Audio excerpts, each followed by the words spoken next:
सिद्धि की शादी के बाद वो ससुराल चली जाती है। पीछे रह जाती है भाभी रानी।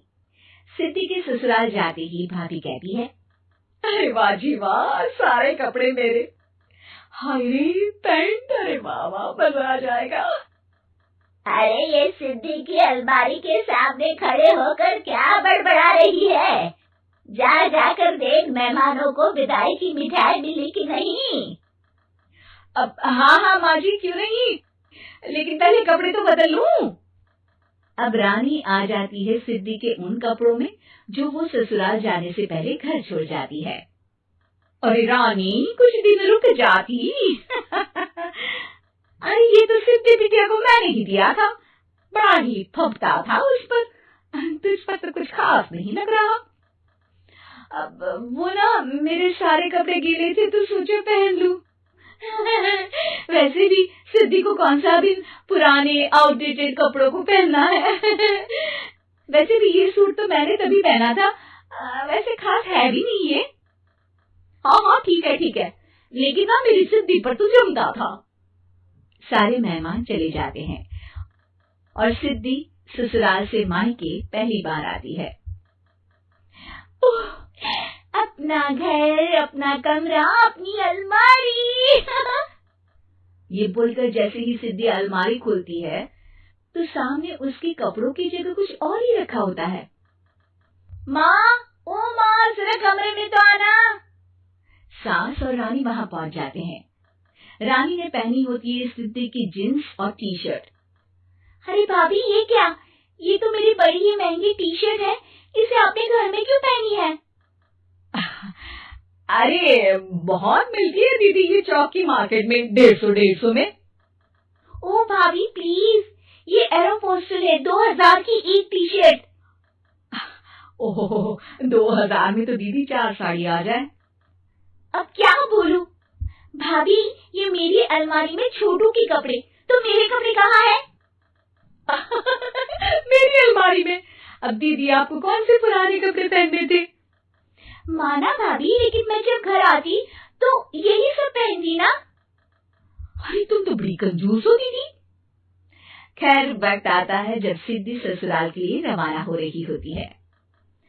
अरे रानी, अंदर से सिद्धि का गिफ्ट ले आ, लड़की पहली बार ससुराल से मायके आई है।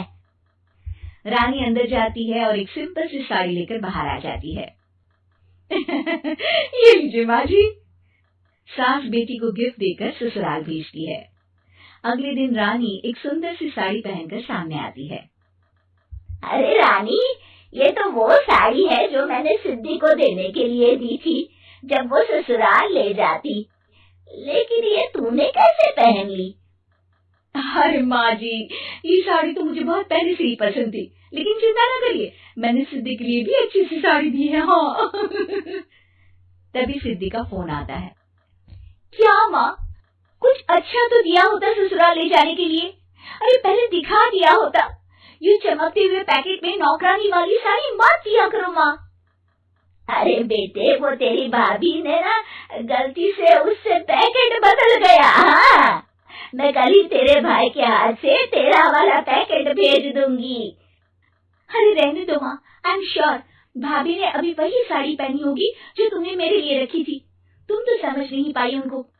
खैर छोड़ो, मैं ज्यादा बोलती अच्छी नहीं लगती, रहने दो, आपको उन्हीं के साथ रहना है, फिर बात करेंगे। सास को रानी पर गुस्सा आ जाता है। वो उसके कमरे में जाती है जहाँ वो शादी का एल्बम देख रही होती है। रानी, मार्केट जाकर एक ऐसी ही साड़ी लेकर आ, कल प्रतीक जाकर सिद्धि के घर दे आएगा। अरे क्यों माँ जी, कितनी साड़ी देनी है दीदी को? यहाँ कोई सेल लगी है क्या? अरे चुप कर, मेरे बेटी के हिस्से की साड़ी खुद पहन ली, अब ज्यादा ज्ञान बांट रही है। एक दिन सिद्धि का फोन आता है। माँ, मेरी सास ने आप सबको खाने पर बुलाया है। सारे लोग सिद्धि के ससुराल पहुँचते हैं।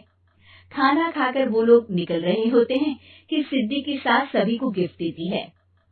अरे बहन जी, बेटी के घर का खाना खा लिया, यही बहुत है जो आप ऊपर से गिफ्ट भी दे रही है।